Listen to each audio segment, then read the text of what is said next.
Hi guys, it's Andy from Man City Fan TV and welcome back to the Friday Night Social, which is the 24th of April. We've now been a month in lockdown, officially in the UK in particular. So what I've done is I've brought the guys back, and this time I've brought Karl in Washington, DC in. So how are you, Karl? How's things since, I think it was two weeks ago we spoke to you. So how's things over in Washington? Depends on your point of view, man. Well, this is week number 7 of lockdown for us, and it's going okay. Today, I drove downtown to the White House area because I had to go pick up something from work, and streets were empty. Really? That aside, politically, it's tough. It's difficult, man, with stuff that's going on with Dettol and light and all that kind of nonsense. It's unbelievable at this point. Have you bought shares in Dettol? Yeah, I did. I mean, we hear that in the UK and we laugh and joke about it. I mean, it's not something really we should be laughing and joking about, but my Lord, it does make you wonder.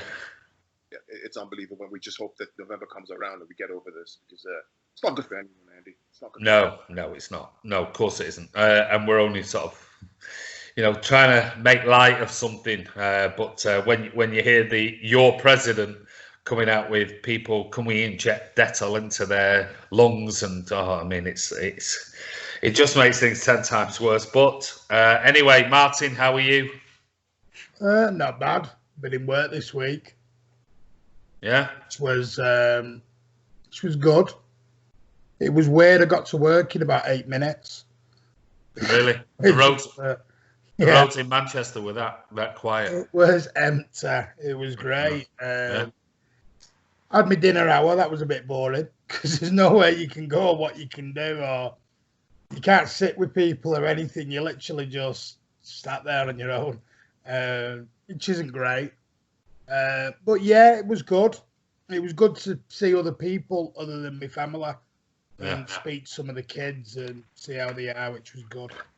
Brilliant. Chris, you're coming to the end of your 2-week holiday, mate, aren't you? Yeah. How's your 2-week holiday gone, and what are your thoughts about going back to work? Well, I'm very thankful it's been sunny. It made a massive difference being able to get out into the garden, play with the kids and that. So that has been a bit of a godsend, really. Going back to work, there is that sort of getting out of the house, quite appealing. Yeah. But it's the thought of what you might be bringing back home with you, which is worse than wanting to actually leave the house. So it is what it is, mate, but what can we do? Yeah, well, I mean, the thing is, and the sad thing is that it looks like next week in the UK in particular, it's going to be a bit wet, and it's not going to be as nice as it's been. I mean, we've had beautiful weather for the last 2 weeks, and this week's today in particular, has been very warm for us. But it looks like next week is going to start rainy and things like that. The weather's going to take a turn for the worse, which ain't good because people are going to be potentially locked in the house even more than they have been. So good luck with that one, Chris. Tom, how have you been doing, mate? Jim, how's that hair? That hair's growing. You need another shave there, buddy. Yeah, my dad's going to do it this weekend. Yes, he's going to give us a trim, get it sorted out. Yeah, I've officially lost 1 stone this week now. Wow. Really?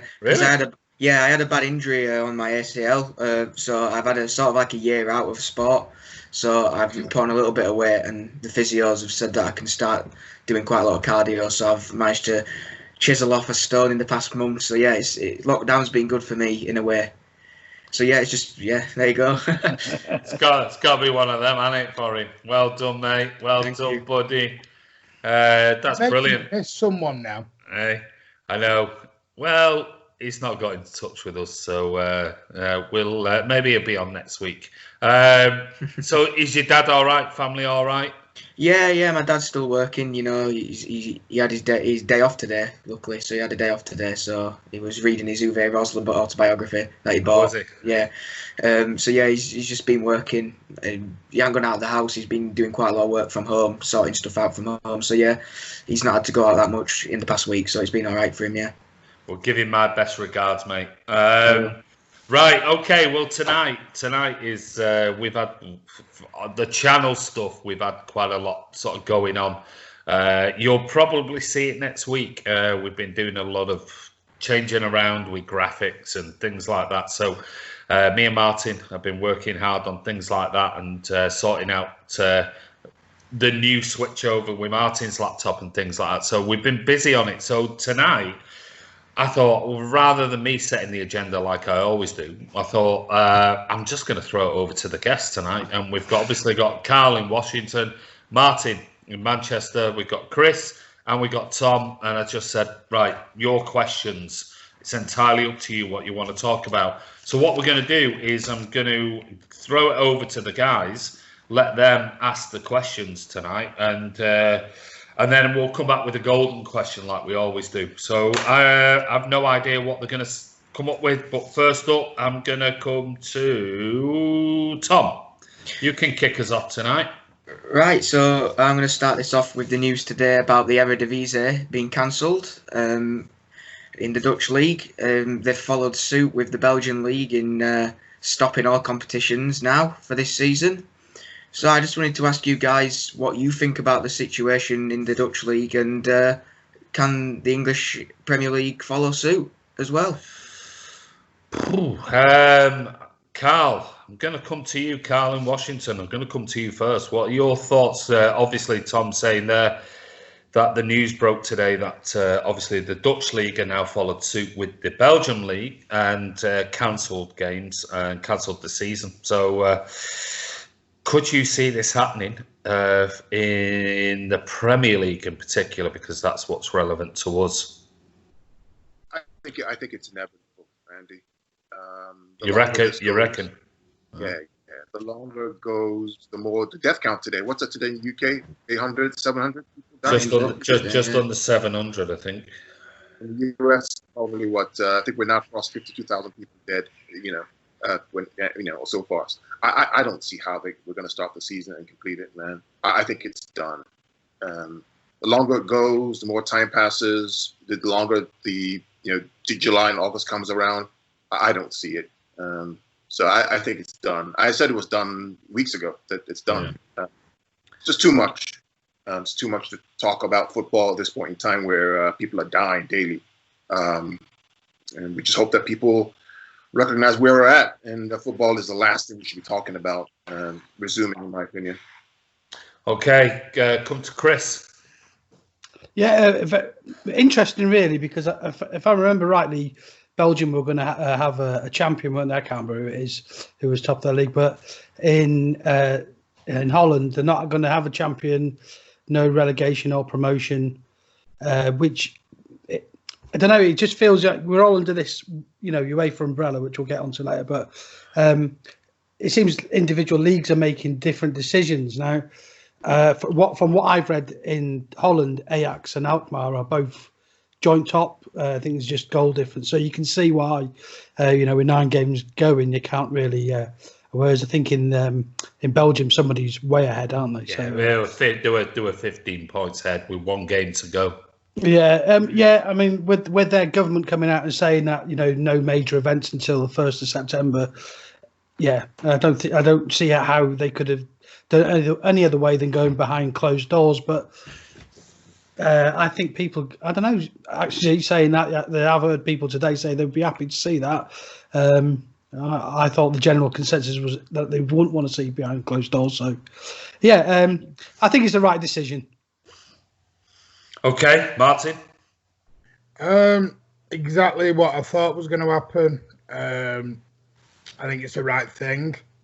For some weird reason, I still don't think England will do it. Or if they do it, they'll be forced into it, because we'll go back, like we talked about last week, we're back to the money situation. But it's the right thing to do. And even behind closed doors will not work. because you are talking a minimum of a couple of hundred people to get a behind the closed doors game on. And right now, we're not going to be out of this by May. We're not going to be out of this by June. And UEFA have come out and said they want all domestic leagues done before they start continue their European competitions in August. We ain't going to get this done by June or July. And well, but that's leading on to the whole UEFA debate and things like that. Specifically with Tom's question on the but on the Dutch thing. It's the right thing to do. You think you think it's the right thing to do? Yeah, and the thing is, this is the first one of the major 5 leagues to do it, and I think Italy will follow. I think France will follow, and I think in the end, I think England will do it, but I think they'll be the last one to do it. So it's a good point. I mean, this is a major league now we're talking about, which is Tom's question is about the fact that Holland have now come out and the Dutch league have come out, which I think is quite significant because I think the Belgium league is one thing, but when you get the Dutch coming out doing it, and let's face it, if you think, like you look at their, culture and things like that, for them to do that, it wouldn't surprise me, as you said, Martin, that if others might follow and maybe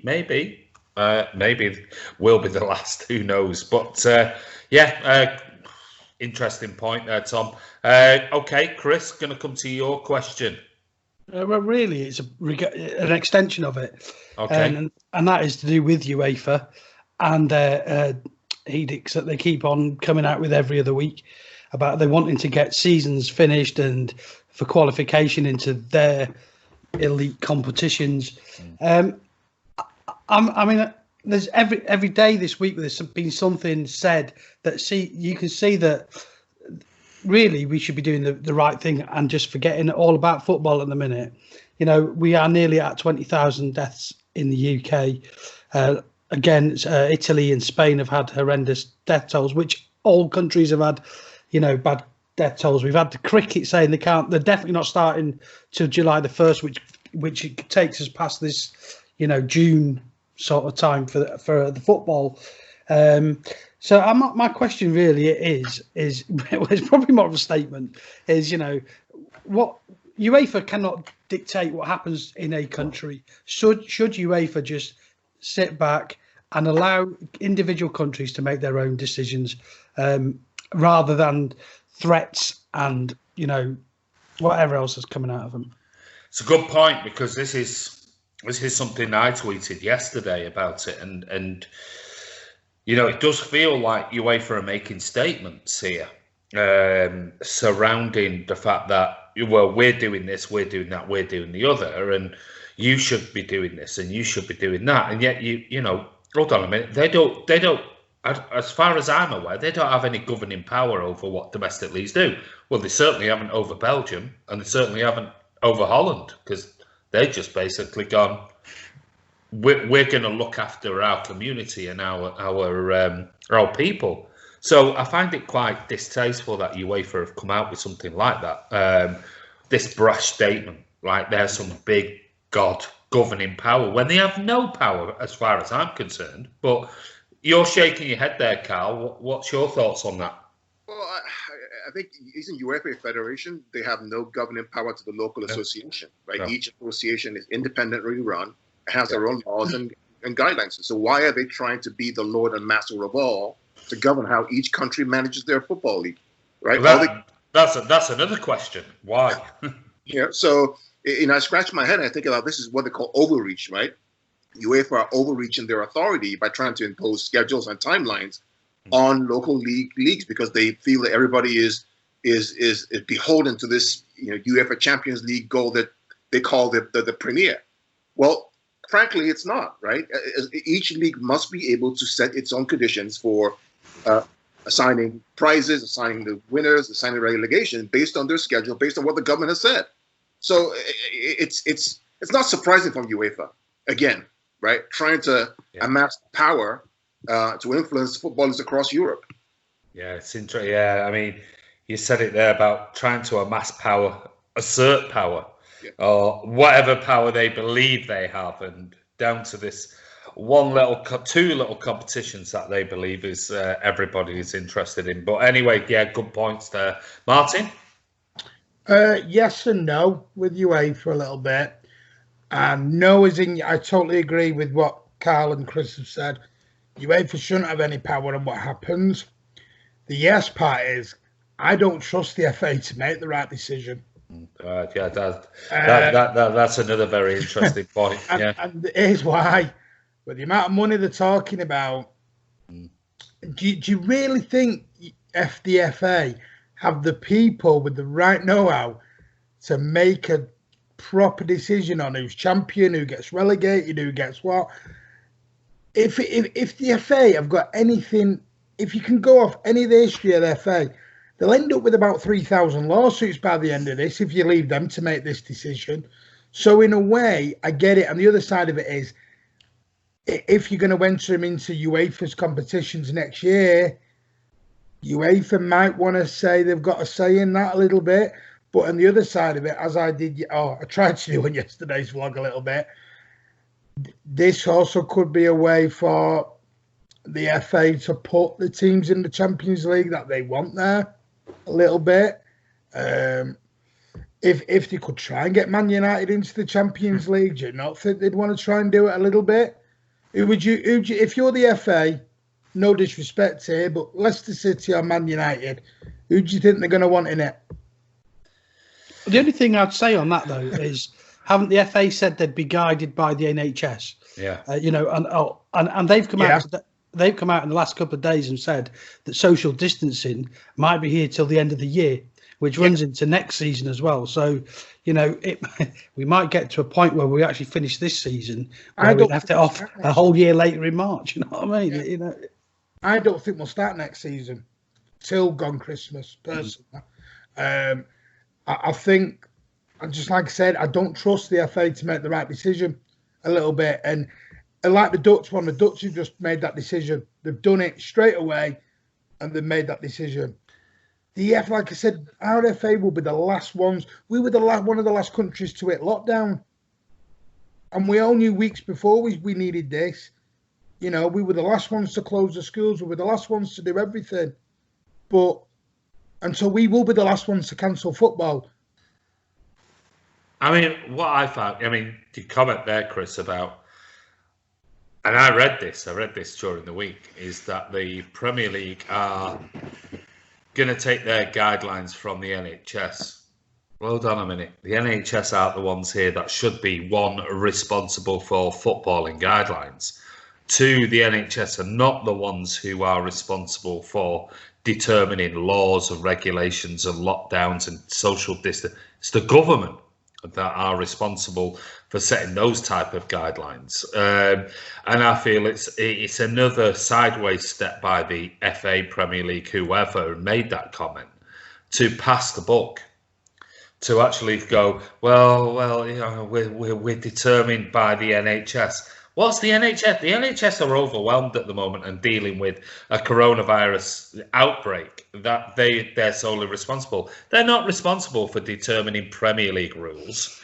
The government are not they're not responsible unless it comes under the actual rules and regulations and guidelines that it sets social distancing and things like that. So it amazes me that you've made, not amazing me that you made the comment, but it amazes me that comment has been said about trying to pass the buck. And this sort of falls into Martin's point about, I'm not sure about the FA being able to make a decision. One, why are the FA trying to put this on the NHS? This is nothing to do with the NHS. The NHS are dealing with, deaths, 700, 800 deaths a day.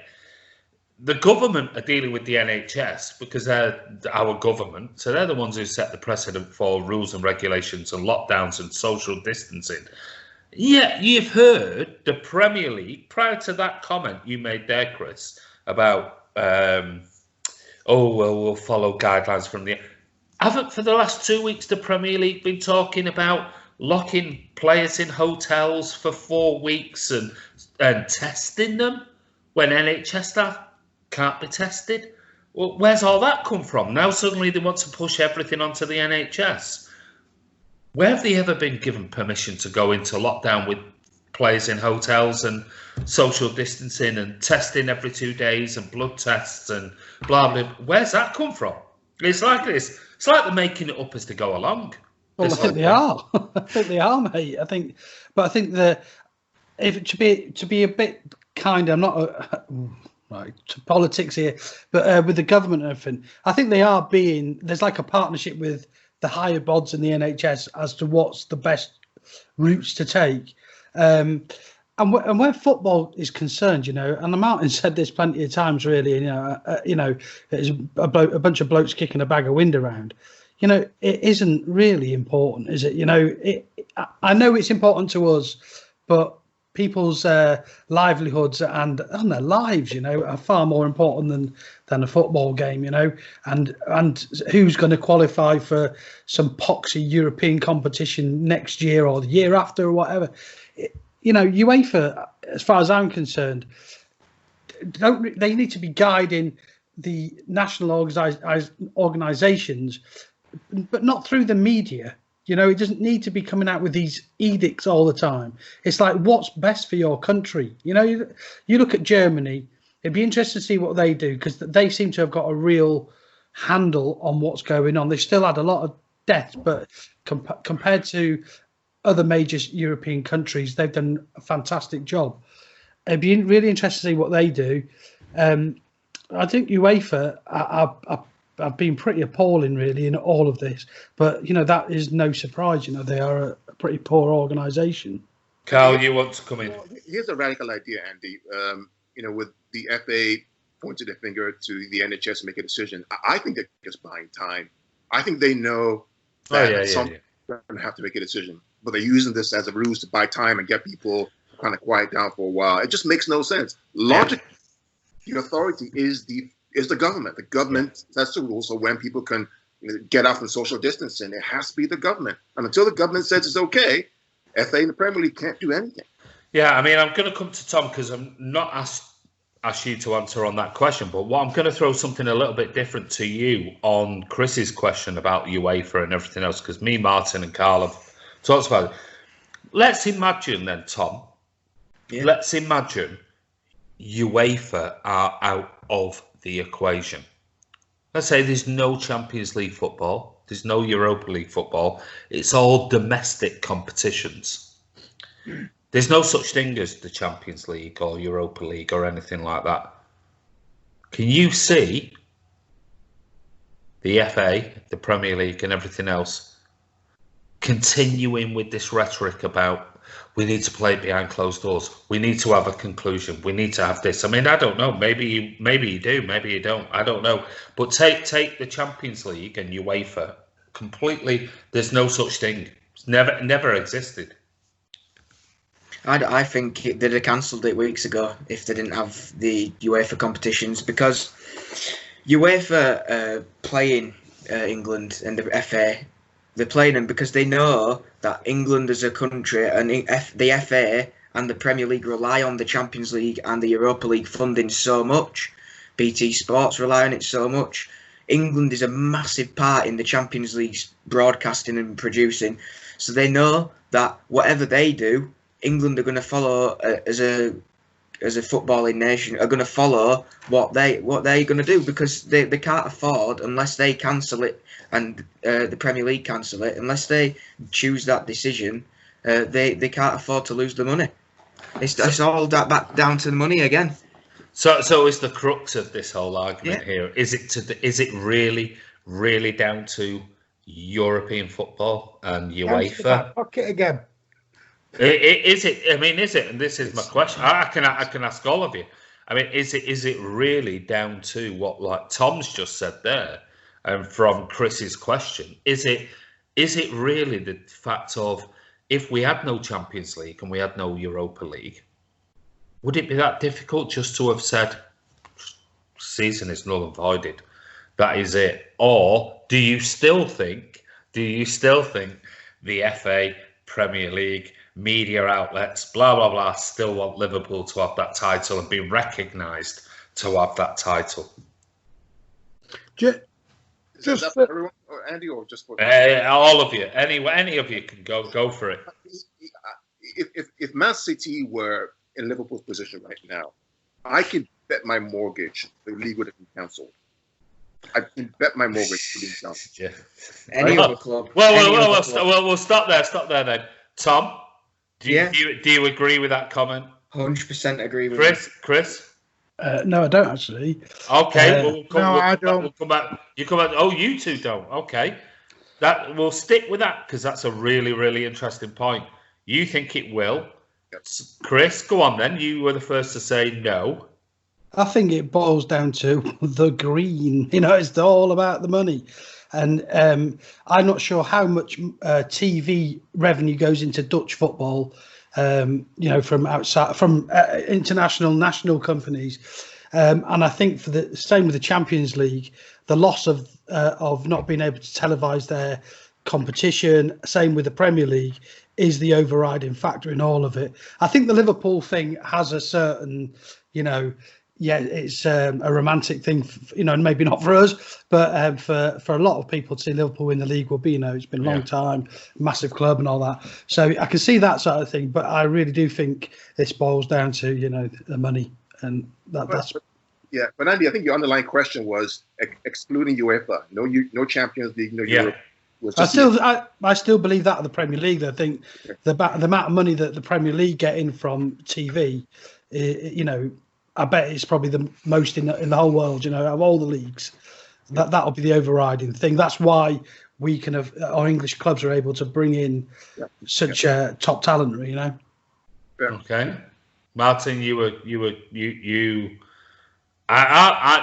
I'm on Karl and Tom's side, so I think they would do it. I think they would do everything they could to make sure the season was finished. But you two are talking about money, so go on. Why? I mean, Chris has just said, but any other additional thoughts? No, it's the most watched league in the world. It brings in the most money, which is why we can pay the most money, and it's just. The broadcasters and the amount of money, it's just, I think they're scared. I think they're absolutely scared to cancel it, because if one broadcaster says, "Let's have my money back," right? Okay, so I'm gonna expand on this now, very quickly, just 5 minutes before we have a break and we move on to the next sort of topics. But it's quite an interesting point, because you're talking about money. Okay, money being the overriding factor. Well, we know that we know that BN Sports, and that's something we might come on to later, invest 500 million over the whole contract for the Skies.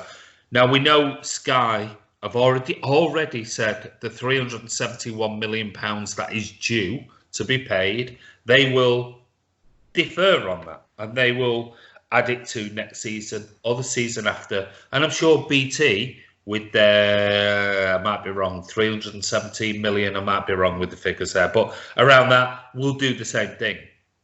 So where's the money issue argument coming from? And I don't know where the money arguing, because the Premier League have already got the money. It's in their bank account. It's not so much BT and Sky, though, is it? It's the international companies who are the ones that are kicking up the fuss, isn't it? They're the ones who want the games played. Well, we don't know that yet, because none of the big broadcasters like BN Sports have come out and said anything. Yeah, I am sure you're probably right with the overseas investment. No, they've got enough going on at the minute. BT. Yeah. BT and Sky want it to happen. They just don't want to make a big fuss about it. They'll let the little broadcasters fuss about it, and then they'll be fine if it goes ahead, because they won't have to have complained about anything. But inside they'll deferring payments isn't not doing it, innit? It's like this defer your mortgage and everything else. You're gonna get caught up at some point with it. They're not silly. No, of course you're not. But I mean, if you're a businessman, if let's say I own the Premier League, and the Premier League, and I'm getting government advice to say, shouldn't really be. I don't know how you can do this. Don't know how you can lock people in a hotel for 4 weeks, take them away from their. I don't know how legally this would stand. Well, let's say, expand on that whole argument. Let's say 3 or 4 players from one certain club go, "Fuck you." I'm not moving away from my because there was something in a tweet I retweeted and went to this morning, and in there it was, God, Jesus Christ, I might have done that much today, but it was on Twitter this morning, and in the article it turned around and said that the players were obliged to go into lockdown for 4 weeks in a hotel. So I retweeted back, never had a reply, surprise, surprise, from the journal, saying, obliged to? Where is obliged ever in their contract? They're obliged. Is this a new thing, or is it something that players have had in their contract for weeks and years and months before, that they're obliged to go into lockdown away from their families under a coronavirus environment? That's really interesting. If suddenly they've had this in their contract for years and years, I've never heard of that, but they are obliged to go into lockdown away from their families for 4 weeks. What date? And be tested. Well, what was it? Well, the current date I think is between the 4th and 6th of May that they're supposed to be going into this training camp, training regime, ready to start in June, beginning of June. 6th to the 19th, somewhere in between those dates. And how many weeks is that meant to take? Well, what, the lockdown? Well, they have to go into lockdown for 4 weeks. Games. Well, they're trying to do it over 3 weeks. So they're trying to do it at the beginning of June to get it finished by the end of June. That's the contract. The contract. Yeah. Of course they are. But the whole thing is that how can a player sign a contract and be obliged to do it? It's the wording of it. Well, here's the thing. I was going to mention, I know we'll come off UEFA, but at least the Premier League are trying to do behind closed doors in a hotel. Why UEFA saying the Champions League final will be going ahead in Istanbul? I have no idea. Well, I have no idea. They're not behind closed, or it could be behind closed doors. They're not going to a neutral venue. They're going to the stadium that they already have paid for. Yeah. That's funny, isn't it? Yeah. Oh, yeah. Well, it's no surprise. No, that's what I mean. So it's horses for courses, really, in a little bit. That's where the money bit comes in. I mean, we're going to go there. I think we all know. I think you'd be very naive to not think that money is not the overriding factor in here, which drives you back to, my video 5 weeks ago now, which was about. Are we talking about lives over money, and why football for me is I'm getting further and further away from football because it's. I'm going to make a statement now. We will not play next season until 2021. We will not even start it. My opinion. Well, till January. So at least 2020 till January. 2021. I think we'll start. That's before, because like I said. If pubs can't even open until Christmas, is what the talk is at the moment, why can we all go back to football? Which was my original argument. I don't see why, if people can't be in a stadium, why should football go on? Because if it's not safe for fans to go in a stadium, why is it safe for staff and footballers and everyone else? Transfers. Yeah. Because how can you do medicals? Yeah, but you're going back to money and everything else, isn't it? It's the override, and that's what I find. That's what I find distasteful about this whole thing, anyway. But you're very, very good question. It's one we're going to be going on and on and on about. But anyway, again next week. Yeah, that brings us to the end of part 1.